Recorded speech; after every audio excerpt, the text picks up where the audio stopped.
विरोधी पक्षाला संपवायला निघाले कारण नसताना म्हणजे बाजार मोडले बेडकं आणि भेकड फाकड तुमच्या पक्षात घेतली. अगदी इथला सुद्धा जो गद्दा तुम्ही घेतला भेकड माणूस त्या भेकडाला घेऊन भेकडाची फौज घेऊन तुम्ही माझ्या निष्ठावंतांच्या फौजेत आणि तुमचा पक्ष शिल्लक राहिलाय कुठे?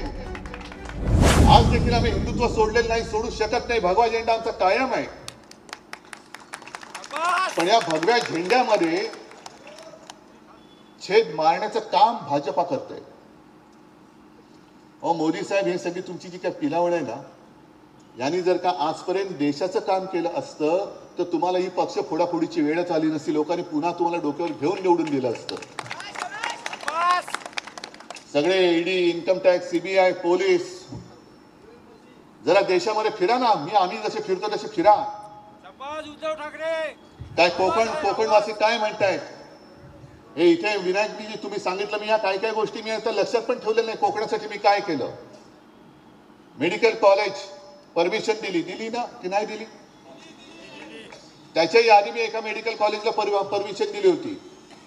आता मला काय माहिती तिकडे मेडिकल कॉलेज उघडले तर कोंबडे ठेवायचं कारखाने उघडले, गोरामने उघडले. पण मी पक्ष नाही पाहिला, माणूस नाही पाहिला. माझ्या कोकणामध्ये एखादी चांगली गोष्ट होत असेल तर कोणी असेल, माझी जबाबदारी आहे. मी त्याच्या आड येणार नाही. चांगल्या गोष्टीच्या आड मी कधी आलेलो नाही, येणार नाही. अगदी माझ्या विरोधकांनी ती करत असला तरी मी आलेलो नाहीये. ही वृत्ती आहे आमची. याला शिवशाही म्हणतात.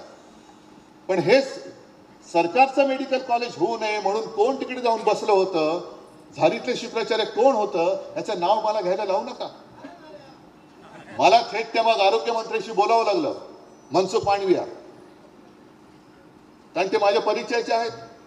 मी त्यांना बोललो आणि त्यांना सांगितलं की तुम्ही अशा अडकाठे आणू नका. तुमचा कोणतरी बोलतोय म्हणून तुम्ही माझ्या जनतेवरती का अन्याय करता? एक तर स्वतः काही करायचं नाही, दुसऱ्याला काही करू द्यायचं नाही आणि दुसरं गटार फुटल्यासारखं बडबडत राहायचं. त्यांच्या नादी कोणी लागत नाही आणि लागू सुद्धा नका. विसरून जा त्यांना, ते कधी होते हे सुद्धा आता मनात ठेवू नका, कारण त्यांचा काडीचाही उपयोग आता कोकणाला आणि राज्याला राहिलेला नाही. विसरून जा. आज मी तुमच्या समोर आले ते एवढ्यासाठी आलेलो आहे की अजूनही निवडणुकीचं रणशिंग फुंकलं गेलेलं नाहीये.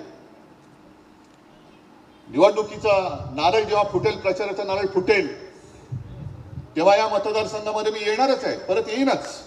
तो काय प्रश्न नाहीये. आणि मला खात्री आहे मी नुसता प्रचारालाच येणार नाही तर विजयाच्या सभेला सुद्धा मी येणार आहे. मी विजयाच्या सभेला येणार, कारण कोकण माझा आहे. कोकण माझं आहे. सगळे कोकणवासी जे आहेत, तुमच्यावरती त्यांनी जुलूम जबरदस्ती तेव्हा केली होती, तरी देखील तुम्ही ताठ पाण्याने उभे राहिलात. आणि मला आठवत आहे की एक काळ मधला असा होता की गुंडागर्दीचं इकडे थैमान होतं.